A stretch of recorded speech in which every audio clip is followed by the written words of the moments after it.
bro, like, it's not easy. I mean, you know, your mind gets stronger. We as human, we adapt. We adapt to situations. We adapt. That's what we do as human beings. We adapt. No matter, even if you're in the most worst situation,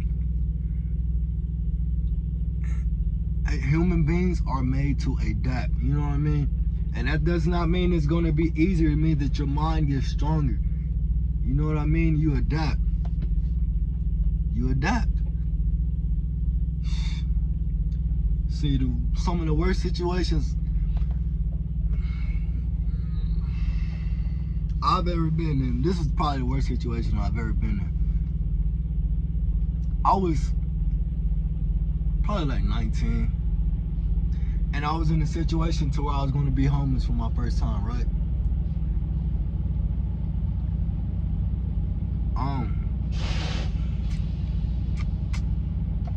Let me make sure, you know what I'm saying? Let me just make sure I tell the story correct.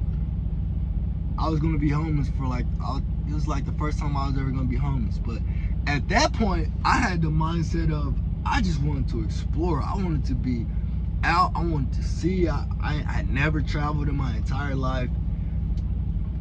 From Oklahoma to Texas, as far as I went until I was 19, 20 years old. You know what I'm saying? So I never traveled before. So my whole mindset at that point in time was, anyway, like, I was working and I wasn't getting along with my family members. And I mean, at that point, you know what I'm saying, my parents told me after 18, you on your own. You know what I'm saying? We did our thing for 18 years. After 18, you on your own. She told me the first time I moved out my house, I said, Mom, I'm gonna get my own apartment. She said, okay, but if you leave me, I ain't coming back. That's what she told me, and that's what she meant. You know what I mean? So anyway, so at that point in time, it was nothing to me, because I had never really been out to explore. So I'm like, you know what? I was working at a temp service. I figured I could make money every day. So I was like, you know what I'm gonna do? I'm gonna drive to California, and I'm gonna live on the beach. I'm gonna go to work, and then after work, I'm gonna go live on the beach and just drink and live on the beach, man. Just live that life. I had probably like $60 in my pocket, but I had a 4-cylinder, so I thought I could make it. 19-year-old thought. That was my 19-year-old thoughts. They weren't all good. Then I'm driving down the road the first time, and I met a few angels along the way. I was driving. Next thing I know, her boom. I'm in New Mexico. I was like, damn, my tire just blew. So then I pulled over, and by that time I probably had like $20 in my pocket, because I spent the rest on gas and food. Then I'm like, well, damn, what am I gonna do now? I'm in the middle of New Mexico. I'm over 1,000 miles from anybody even that I even know. Like, what the hell? Like, what am I about to do right now? So then I was like, well, I gotta call 911. So I called 911. This is the last time I ever called a policeman and asked for help, and this is probably why. But I mean, I don't hate him. I understand. Like, he was probably like, what the hell is this kid doing? What is he thinking? Like, I was just saying. So then I called a police officer. He shows up, and he's like, he asked me for my ID. I was like, yeah. He's like, what happened? I was like, yeah, man, I blew a tire. I'm just, you know, trying to see, you can help me get a spare tire, or just, you know what I'm saying, give me a few dollars so I can get $30 so I can get a spare tire, or something like that. And he's like, he asked me for my ID. Went and ran my ID, brought it back. He was like, well, that's when he was like, so what do you want me to do? And I was like, can you help me with a spare tire? Like, you know what I'm saying? Like, give me some money so I can get a spare tire. He's like, no, I can't do that, but I can give you a ride to the gas station up the road. This is in the middle of New Mexico, man.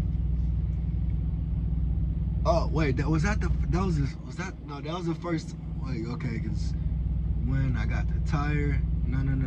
Oh, yeah, so then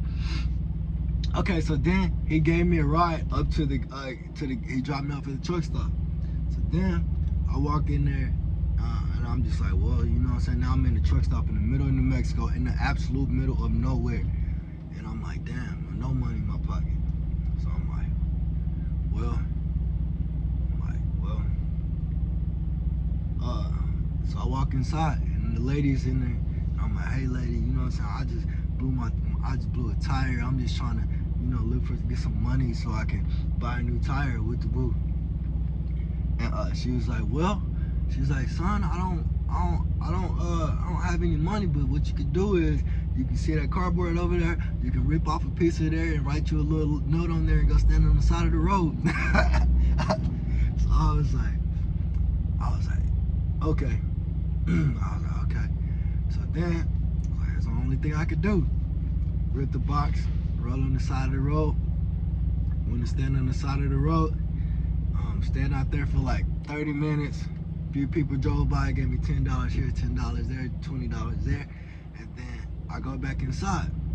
And she's like, all right, yeah, you can call this guy. He'll come help you out. He'll get you a tire, and then he'll come pick you up and take you fix your tire so you can keep going.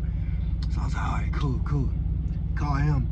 I had like $30. He was like, yeah, but it's gonna be $100 for me to come out there. I was like, damn. So now I gotta give $70 more. Truck driver guy, I'll never forget him. Well then she was like, then she still gave me that little bit of peace of mind. She was like, well, if you don't get the money tonight, you could just come stay with me. And I was like, no, I'm gonna get the money. I don't know why. I didn't, you know what I'm saying? I don't know, but it was very nice of her to say that. So then I go back outside. One truck driver drives past. He stops, reads my sign, rolls down the window. He said, you blew your tire? What you do this, that, and the other? I was like, yeah, man, I blew my tire. I'm on my way to California. Then he was like, all right, man, hold on, let me go park. I'll be right back. I was like, all right. So then he comes walking back over, an Indian guy, and he's like, here you go, man. And he gave me like $60, bro. I like $100, really. I think he gave me like $100, bro. For sure. I was like, damn, I did it. I was like, oh, this is crazy. So then I call the guy. He comes and picks me up, takes me, fix my tire, and we keep going. All right, so then at that point, I was working at a temp service, which they had the temp service in New Mexico. So I stopped and slept at the temp service, woke up the next day, worked the full day, made some more money. I made like $70. And then so I'm like, all right, now I can get to California. Back on the road, we're on the way to California. And then I get the very next day, Arizona.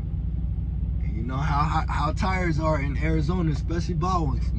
My car at that time was not nice, and I had bald tires, man. So I drove, I kept going. Next thing I know, boom. I was like, you gotta be fucking kidding me. I said, oh my God, I just blew another tire. This one I got $30 again. I'm like, oh my gosh. So then I get out and I see the little Indian reservation, or like the Indian reservation that you normally see in Arizona. And it was hot, bro. It was like 100, 110 degrees out there. So then I like hop out the car. I'm like, I look, it's a tire shop like 20 miles up the road. So, all right, man, I just have to walk to the tire shop. But then I was like, nah, man, I should probably just limp it there so then I ain't gotta come back. So I'm probably limping it for like 5 minutes. I look up, I see a white cross. I look in my rearview mirror and I see sirens. And I was like, what? I was like, it was like, literally, it was like boom, boom. And I was like, oh shit, stop. Fireman, hey man, you need some help? I was like, yeah man, I just blew my second tire with this, that, and the other. Bruh, dude was like, okay, don't worry about it. Here, come get in the car with me. He's like, let's get your tire off first, and then we'll, take you up the road and get you a new tire. So then, I get the tire up. We take it up the road. He pays for the tire, takes me back, puts the car on, buys me food, gives me food, and wrote me a letter. And I saved the letter, but I lost it in the process of moving so many times. He wrote me a letter and told me who he was, and and things like that. And bruh, that shit was so dope. That shit was so dope. But you know, that was, you know what I'm saying? That's why that was the worst it's ever been. You know what I mean? And yeah. So that was pretty crazy, man.